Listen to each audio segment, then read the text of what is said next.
People, make sure you watch this video to the end. This one is universal. We're fighting the poor. Oh yeah. We just can't take no more. Oh, yeah. We just can't take no more. Was my life a setup, destined, or the devil's work? You are the judge. 57 years after my wife shared her gold, diamond, and pearl with me, she died beside me on the 10th of January, 2023. After my wife died, our 57-year-old son called his mother, sisters, and my sisters, and told them, "Oh, I am wicked. I caused his mother to die." Around 7 months ago, our 37-year-old son told me, "Oh, I caused his mother to die, and he's going to torment me until I die." It was like a spiritual awakening, a spiritual earthquake. My son Andre's attitude unlocked my third eye, led me to the day I was riding with my oldest son. And he said he remembered at age 3 how I used to come home mad, kick things out the way, and at times I would fight his mother or just leave. And if I don't notice when I am upstairs, he don't come to look for his mother. Another time I was riding with him and he was saying how blessed he was and the way he was glorifying himself like he did something great to be blessed. My third eye took me back to the day I gave a young man a ride, and the young man said, "Mr. Ken, I know you, but you don't remember me." I said to him, "Refresh my memory." The young man said, "Your son Joe and I go to school, and in the evenings, I always stop by the house and eat dinner and go home and eat my dinner. The first designer pants I wear was given to me by your son. Mr. Ken, anywhere on earth your children is at, they will always prosper because you and your wife always treat other people's children as you would like your children to be treated." My third eye then take me back to the most puzzling period of my life.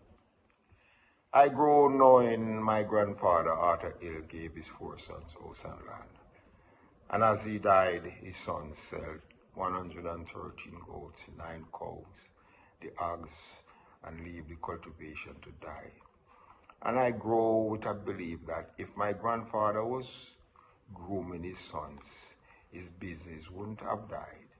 So I am going to groom my children at an early age.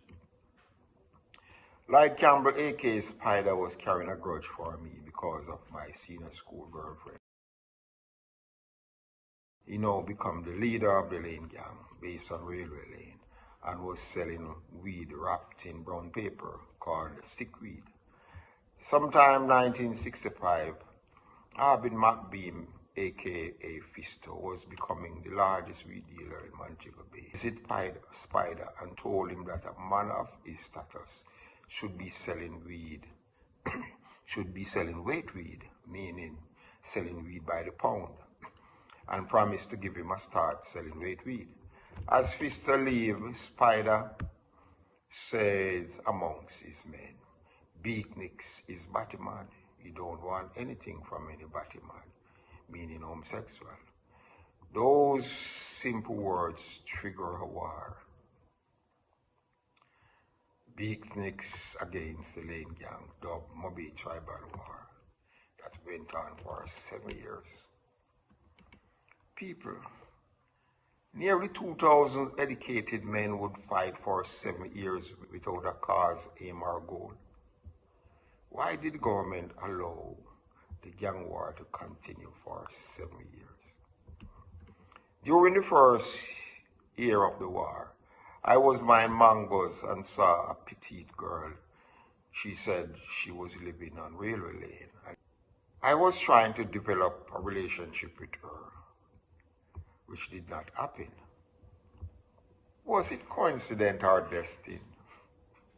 Of all the beautiful girls in Montego Bay, I was 19 years old when I ran into another beautiful lady from Whaley Lane, 17-year-old Line Appleton. The first time she shared her gold, diamond, and pearl with me, she got pregnant. 1970, I fulfilled my pledge and owned a building and a leased parcel of land in Green Pond, Montego Bay, having living quarters and operating my grocery store, and having our 3-year-old son, 2-year-old daughter, and pregnant with her second son. My question is, why was I targeted? I used to supply musicians with stage materials and must be at the club anytime after 2 a.m. to get paid. One Friday, it was maybe around 3 a.m. I left the club. On my way home, I was ambushed by a member of the Lane Gang, Tony Johnson, aka Babu, and the loss of 5 shots shattered my right leg. While I was in the hospital in Montego Bay, the doctor asked me, a 24-year-old man, why was I on the street that late? My opinion was because my surname was not one of the elites of Montego Bay. He did not give me a tetanus shot and send me to the hospital in Kingston. People, was it coincidence or destined for my leg to be amputated? After my leg was amputated, as the doctor said I need blood, nearly a truckload of men were allowed to travel on Mr. Vasachuk to the University Hospital in Kingston and donate blood for me. My third eye take me back when my mother told me that 3 months after I was born, she got pregnant with my brother Pepe and I got sick. And there were so many times she thought I was dead in her arms. And I came right back and they called me Compitania, meaning come to stay here. My question is, who am I that so many men did want me to live? Who am I that Mr. Bassel allowed all that many men to travel on his truck from Montego Bay to the University Hospital in Kingston and donate blood for me? Who am I that although it is over 100 miles from Montego Bay to Kingston, on a regular basis, visitors always bring me the best fruits that I could always share in the hospital? Who am I that men always be there that gang members could not get the chance to finish the job of killing me while I was in the hospital? God bless her soul. Who am I that Miss Ida cooked pigeon and cow food soup daily for me while I was in the hospital? And all the physical and mental support I got, that I could go home physically and mentally strong.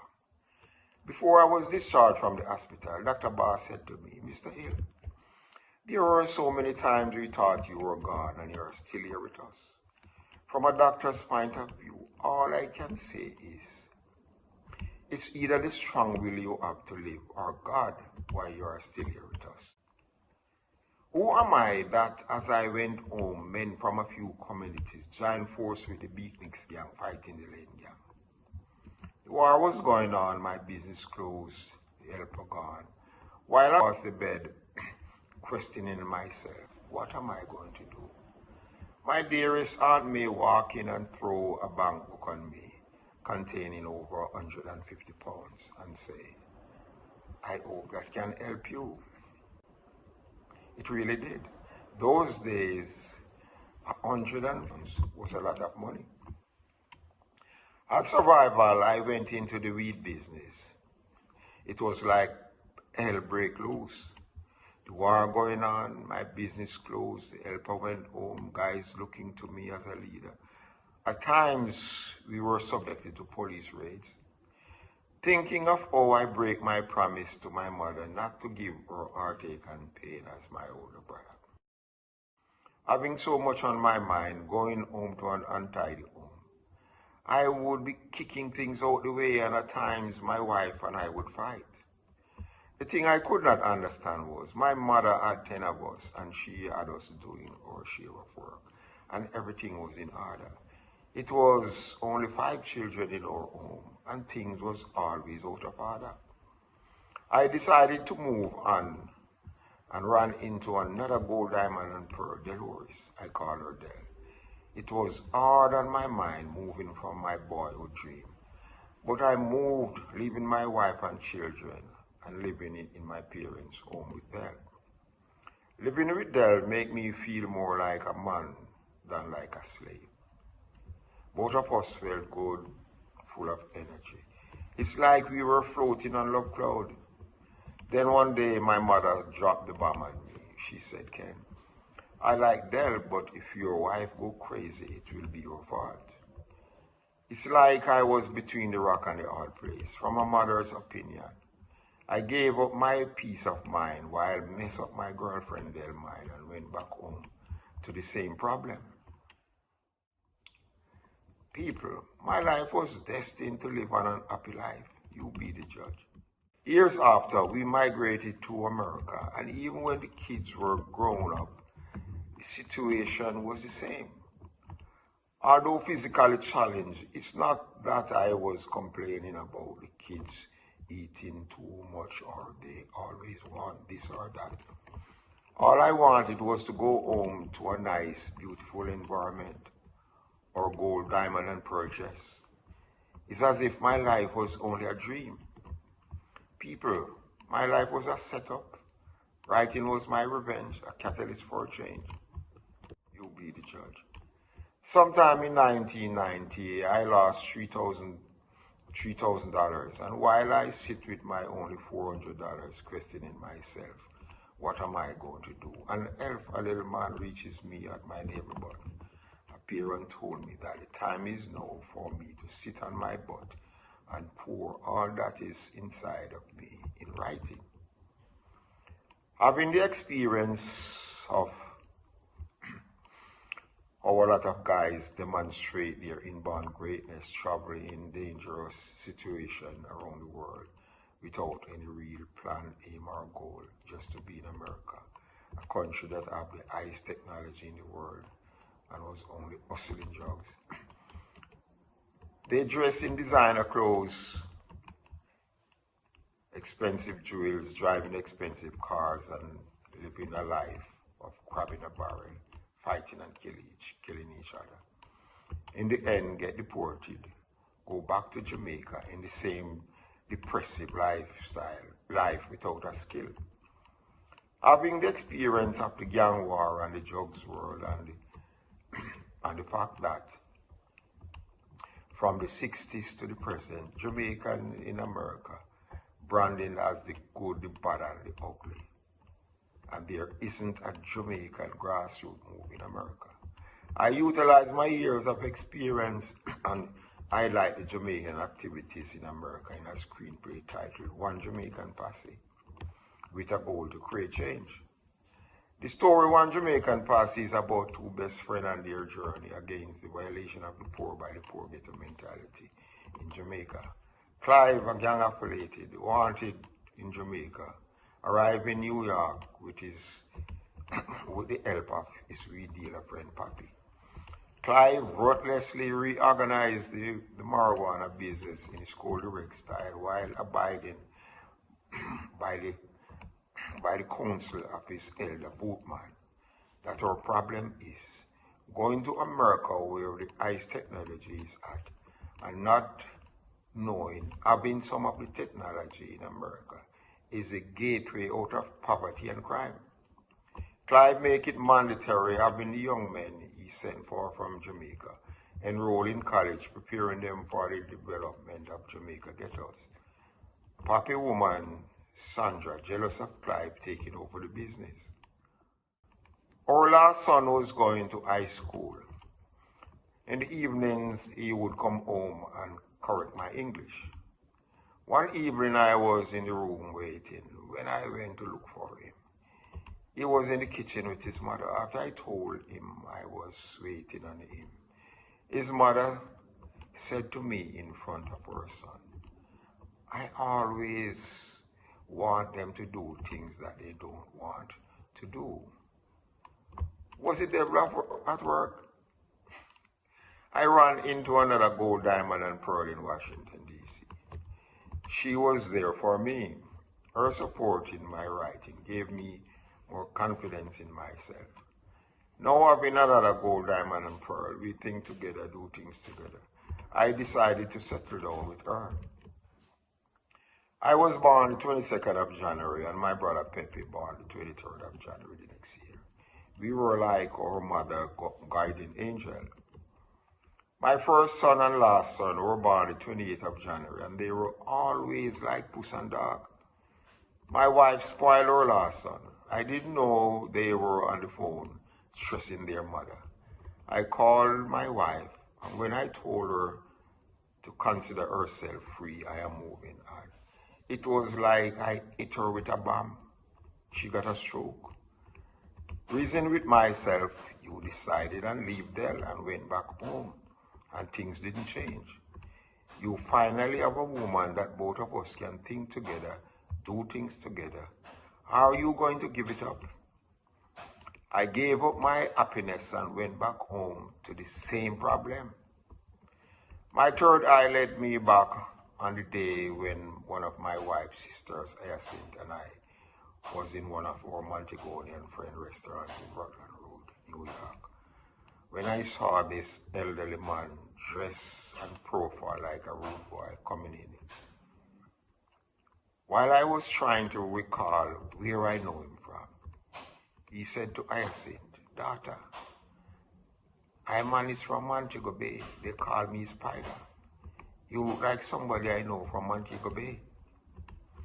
While I was saying to myself, my boy Spider walking to me, Hyacinth said, "Yes, I am from Montego Bay, Champ's baby mother." Hyacinth then turned her head toward me, pointed her finger and said, "That is Ken." Spider in shock looked at me, looked at my crutch, held onto his chin, standing there like a pillar of salt. While I said to myself, is he waiting on me to shot him? Spider nodded his head and said, oh, that girl on Humber Avenue, meaning my senior school girlfriend that he first begrudged me for. Spider smiled and with open arms stepped toward me and tried to embrace me. I guess my third eye tell him to back off, and he slowly stepped backwards with hands in the air. Looking at him, saying to myself, this man is a fool. Someday I would like to be on a podium and denounce gang violence. My third eye take me back to the article Behind Moby Tribal War, published Monday, November 17, 2003 by Janet Silvera, freelance writer, Western Bureau. Spider called himself Zale, said, quote, "We were about 2,000 strong, meaning his gang was nearly 2,000 men strong." My third eye take me back to history. Over 400 years ago, men of our race rounded up their brothers and sisters in Africa and sold them in slavery. Today's era, I have to say the system, because it's only 4 eras in Jamaica. There is gang wars. One man was allowed to have nearly 2,000 men on his ego trip as energy vampires, plaguing Montego Bay for 7 of the longest years. Families were living in mental slavery, bear the burden paying doctor bills, lawyer fees, obeah man and woman fees, and burial costs. Boys could not cross certain borders to go to school, create a brain drain. Girls were forced to share their gold, diamond, and pearl that they were saving for Mr. Right with young members, while taxi drivers were harassed, accused of transporting enemies. Although the war ended in Montego Bay sometime in 1972, it continued in Nassau, Bahamas, and some major states in America. On a weekly basis, mothers were receiving their son bodies in coffins. My third eye took me back to an interview with Spider some years ago. People, if a man conspires to kill you and you lost a leg, would you sit and talk with him? You are the judge. You have to use the past as a compass for you. So, you know, we really use them overall.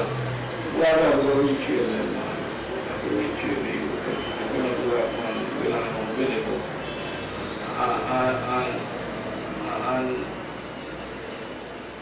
you know, females are man, we go through certain things. You don't tell her you would say, you don't know. You take care of me, tell you. You don't tell her you would say, screw it. I like you. If God was to give me a second life around, and God said to me, say, look like you have the ability to save me. You know, you tell God, say, you keep them. Me don't really like. But me just say, some people me go through. If me know say, me go outside, and me pay the other down there. Me tell God, say, alright, God, you know something. Let me say for this what I go out. Yeah, but me don't want to do what if not going to do anything the same. But you want to do it. He can't give me a new one if me start from scratch. But if you take a kidney, but everything going to be the same like this one. No, man. No, man. Everything that's in my lap. You say for this. To As Jimmy Cliff says, quote, I can see clearly now. Spider opinions send my third eye to while going to school. My mother and my brother Pepe and I helped our grandfather George Jackson caring for his animals. We learned to build pig pen when our mother died. We learned to care for the kids until they can eat on their own, which gave us our start in life. Seen clearly, I recall how I regard my wife as gold, diamond, and pearl, but I was not telling her her home is our jewel case, so she must always keep it as is our jewel case. I recall all the stories and seminars I attend with Rastafari, Sister Farrakhan in Washington, D.C. Number one, I always notice a white man stand at the door.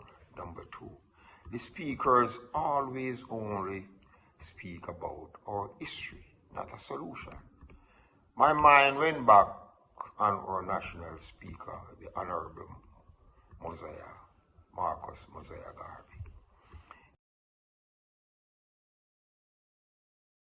His theme was always back to Africa, not a solution. I don't know if I'm wrong. I am only speaking on what I identified. On the way home from a seminar one night, I was thinking about how Rastas can't read. Some Rastas can't read. And it occurred to me that the solution to going back to Africa should be educate and repatriate with a skill.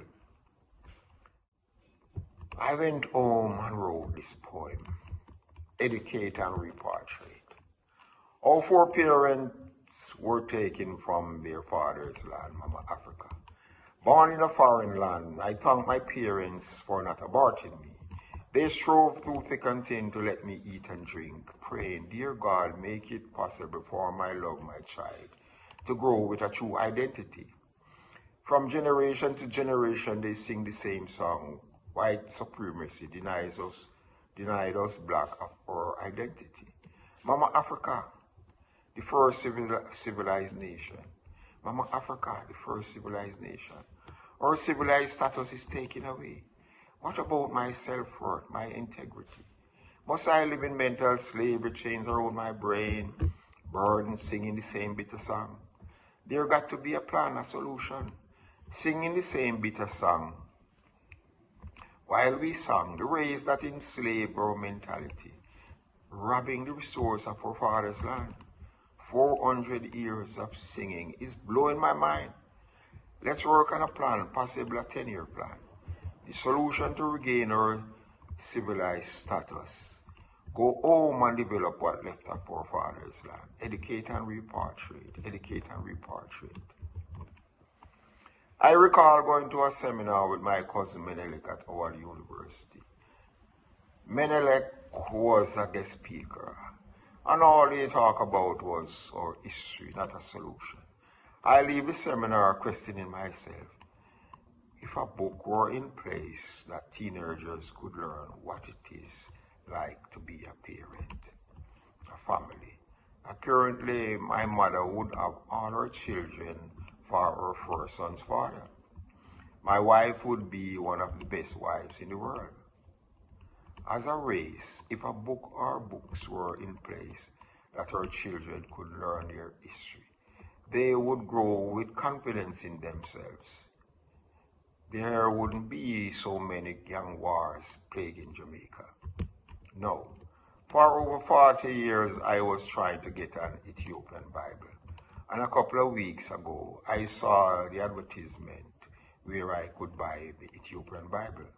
And my granddaughter Kendra ordered one for me. While at the computer writing this script for this video, as I wrote Plaguing Jamaica, Kendra walked in smiling, handed me the package and said, "Your Bible arrived." To my surprise, I opened the Bible at Titus chapter 2, verses 1 to 8. Quote, "Teach what align with sound doctrine. Instruct older men to be self-controlled, dignified, and healthy in faith and love and endurance. Similarly, older women should behave reverently, avoiding slander and excessive wine, while teaching what is excellent. This enables them to guide young wives in loving their husband and children. Young wives should learn wisdom and purity, home management, and kindness, submitting to their husband, so God's words faces no reproach. Similarly, encourage young men to exercise sound judgment in all matters. Demonstrate exemplary conduct through your actions, maintaining integrity and moral purity in your instruction. Employ speech so wholesome that critics cannot find fault, leaving opponents embarrassed when they discovered nothing corrupt to say against our case. I am seeing clearly now. My lifelong problem started 3 months after I was born, and losing my leg and the war was a ransom that I could utilize my experience of the gang war and the drugs world as a catalyst for change, and wrote 3 books. Don't touch it, it's dangerous. Is to educate kids on guns. My book titled Grandpa Says So is to educate kids on drugs. I soothed my years of mental torture in a book of poems titled Stages of Life.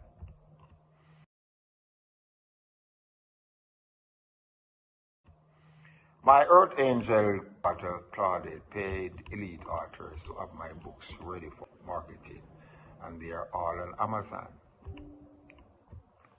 I wrote and recorded 2 songs, Unite Jamaica and Violation of the Poor by the Poor. As Bob Marley said, quote, "If you know your history, then you would know where you come from." The Honorable Marcus Garvey said, quote, "Emancipate yourself from mental slavery. None but ourselves can free our minds." Seen clearly now, I thank God. My work is a gratitude to all the people that support me over the years and the people that died. God is in charge. Change is a must. 1 foot forward, backward never, in acquiring the tools to emancipate our youth minds from mental slavery. Create a new generation. My screenplay, One Jamaican Posse, is also an excellent tool for change. Yes, my people.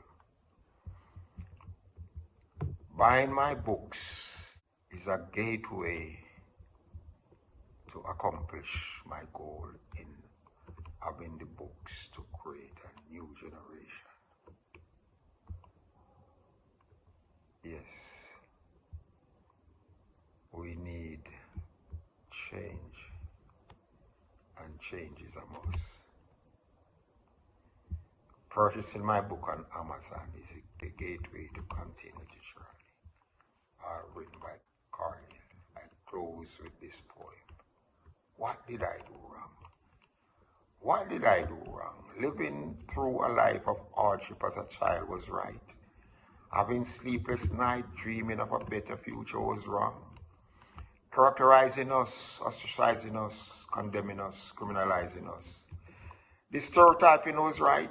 Taking the steps of our grandfather and raising animals was wrong. Never be the animal they wanted us to be was wrong. Saving our money while waiting on our body and mind to mature was wrong. Was it wrong for us to do the best and pass the test while they were vexed? Sharing with our fellow men was wrong. Conspire to kill me was right. Lay in the dark waiting on me was right. Shooting me was right. Pain is a normal thing to feel. One thing I know after I got shot, when I fell, I did not knock my head or lose track of humanity. If they think losing my leg, I would have lost my spirit and my will. They are dead wrong. I was far from losing my sanity. The mountain of tears was a pruning of my body, nourishes my brain. I am from the line of the hills above average. My mother Isis, the goddess of Egypt, both the evildoers and the warmongers could not break her children's barrier. My spirit and my will to survive are unbreakable. In case one did not understand, I am a hill above average. Big up, Big up Spider, you set me up. Yes, my people, contact kenboot21@mail.com. Yes, one love, Jagai.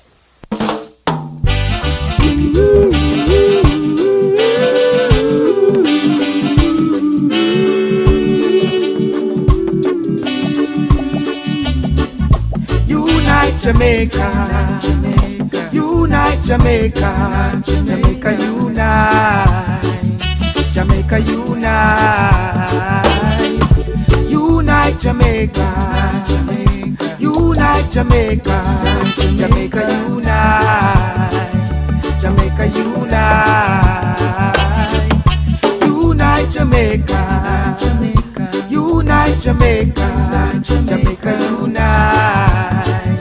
We have to unite. So many dons have become slave drivers. Tell me, why are you killing your brothers? And tell me, why are you being warmongers? Fathers, they are dying. Mothers, they are crying for peace, for peace. Unite Jamaica, unite Jamaica, Jamaica unite, Jamaica unite, unite Jamaica, unite Jamaica, Jamaica unite, Jamaica unite, unite Jamaica, unite Jamaica, Jamaica unite. We have to unite, unite Jamaica, unite Jamaica, Jamaica unite, Jamaica unite. Over 50 years of fighting is way too long right now. We need unity to make us stronger now. We don't need no war, we can't take that now. Nanny, Sam Sharp, George, William Gordon, Paul Bogle, they all give their life for us to be free, be free. Unite Jamaica, unite Jamaica, Jamaica unite, Jamaica unite, unite Jamaica, unite Jamaica, Jamaica unite, Jamaica unite, unite Jamaica, unite Jamaica, Jamaica unite, we have to unite. Leonard, I will introduce Rastafari to Jamaica. Bob Marley and Peter Tosh take it to the world much later. Give the youth them truths and rights and they live longer. Teach the youth them not to fight and they'll be stronger. We don't need the youth them warring with each other. What we need is peace. What we need is peace and love, and love. Unite Jamaica, unite Jamaica, Jamaica unite, Jamaica unite, unite Jamaica, unite Jamaica, Jamaica unite, Jamaica unite.